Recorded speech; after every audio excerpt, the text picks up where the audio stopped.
Hi everyone, कैसे हैं आप सब लोग। Welcome back to Rachna Sonu blog.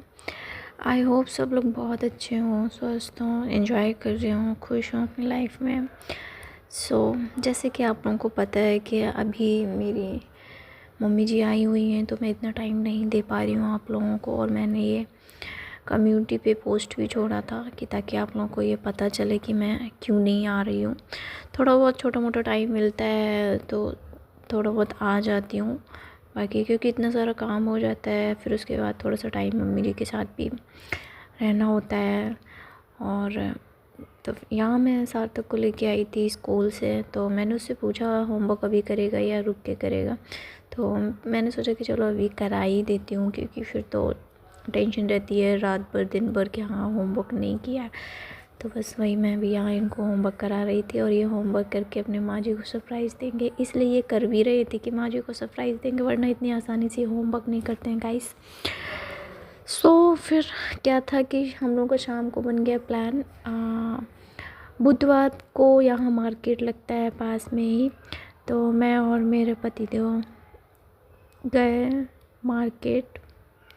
वैसे कोई प्लान नहीं था, अचानक से एक प्लान बना, बोले आ जाओ नीचे। बाहर थे वो, बोले नीचे आ जाओ, चलो चलते हैं। फिर क्या था, हम लोग निकल गए, चले गए मार्केट। थोड़ा बहुत सामान लेना था, सार्थक का कुछ स्पेशली सार्थक का ही था। खाने पीने की कुछ चीज़ें थी जो उसकी ख़त्म हो रही थी, क्योंकि स्कूल जाता है वो, सुबह तो ज़रूरत पड़ती है। वहाँ से आने के बाद शाम को फिर वही सारा कुछ गाइस क्या बोलते हैं, खाना पीना, वही किचन में लग जाना। तो वह शाम को आते ही फिर मतलब बहुत ज़्यादा टाइम हो गया था, थोड़ा खाने वाने का टाइम हो गया था। तो फिर क्या था, मैंने खाना बनाना स्टार्ट किया था। सब्ज़ी वगैरह थी जो मैंने यहाँ पे बढ़िया अच्छे से छौंक दी थी। मैंने सोचा कि चलो जब तक सब्ज़ी पकेगी तब तक फिर हम अपना कुछ और भी काम कर लेंगे। कुछ और क्या, शाम का टाइम था तो बस पूजा आरती का ही टाइम हो रहा था, वो मुझे करना था, इसलिए मैं ये सारा कुछ जल्दी जल्दी कर रही थी। मैंने सोचा सब्ज़ी रख देती हूँ पकने के लिए। फिर उसके बाद सब्ज़ी को रख दिया मैंने, स्लो गैस किया। फिर मैं गई सोसाइटी में, वहाँ पूजा आरती वगैरह शुरू हो गई थी। आरती करके फिर मैं वापस आई, मम्मी जी भी गई थी साथ में। फिर मैं वापस आई तो देखा पतिदेव किचन में लगे हुए थे। पतिदेव बहुत सपोर्ट करते हैं सच में यार। यहाँ पर एक्चुअली क्या है ना, गेस्ट भी आए हुए थे नीचे, तो वो हेल्प कर रहे थे मेरी किचन में। फिर खाना वाना होने के बाद रात को हम लोग देर रात तक भजन कीर्तन किया हम लोगों ने। सुबह मॉर्निंग हो गई गाइस, देख सकते हो मेरा फेस। इतनी नींद थी, इतनी नींद भरी थी आंखों में कि क्या ही बताऊँ आप लोगों को। पता है 1:30 बजे तक, रात तक हम लोगों ने भजन कीर्तन किया। 1:30 बजे तक हम लोग वहाँ बैठे रहे थे। फिर उसके बाद 1:30 बजे के बाद वहाँ से जब वापस आए तो नींद भी इतनी अच्छे से नहीं आई। मॉर्निंग में फिर जल्दी उठना, सार्थक को स्कूल भेजना। वैसे तो उसका मिस भी कर सकते थे, बट क्या है ना कि आज भी फंक्शन था, इसलिए मैंने सोचा कि चलो आज भेज देते हैं इसके स्कूल, कल नहीं भेजूँगी। बट फिर क्या हुआ कि इसका कल का छुट्टी कर दिया गया। ये तो बहुत अच्छी बात हुई। फिर तो बस मन मार के मैंने फिर स्कूल जाने की उसकी तैयारी की, नहला वहला के रेडी करके लंच बना के स्कूल भेज दिया। मेरा मुंह बहुत बन रहा था। सारे काम घर से फ्री होने के बाद, सारे काम करने के बाद क्या था ना कि जब मैं नहाने गई थी तो कपड़े वपड़े धुल रही थी, ज़्यादा एक्स्ट्रा काम हो गया था। तो मेरे जो स्टोन का पेन है वो हो गया था, बस वो मेरा दुखने लग गया था।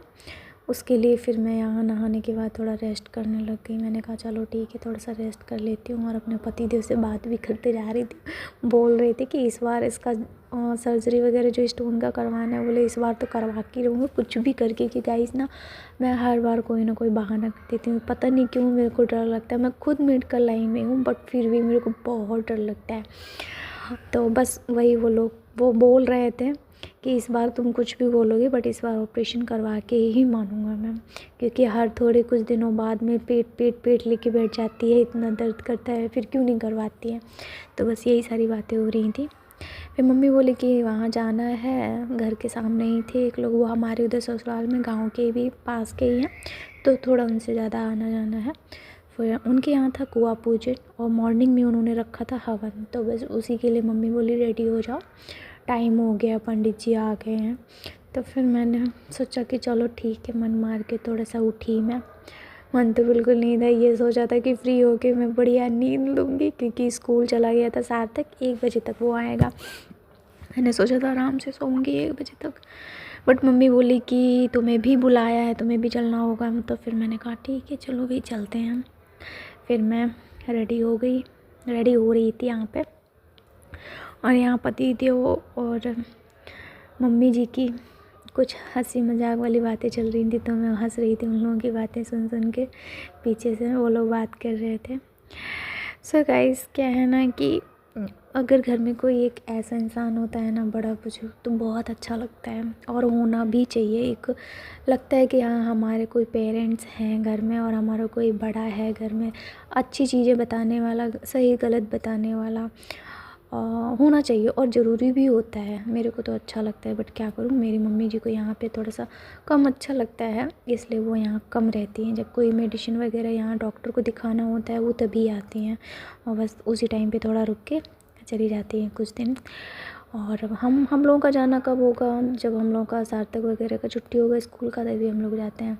फिर मैं और मम्मी जी दोनों लोग चल दिए तैयार होके हवन में। वहाँ पे हम लोग हवन में शामिल हुए।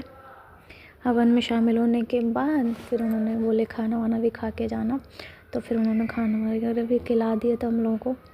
फिर मैं आ गई वापस, तो कपड़े बहुत सारे पड़े हुए थे। मैंने कहा चलो इनको फ़ोल्ड कर देती हूँ, क्योंकि मेरे पति देव को ये सब बिल्कुल पसंद नहीं है गाइस।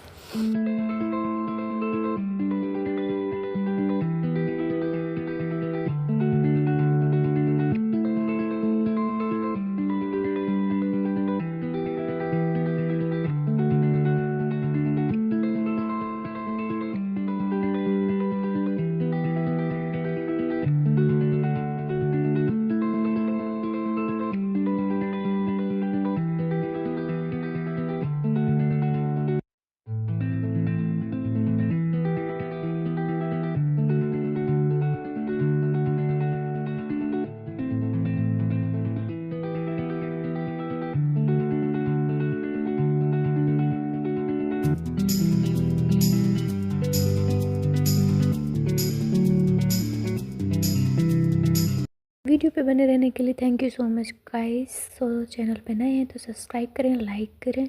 मिलते हैं नेक्स्ट ब्लॉग में, बाय।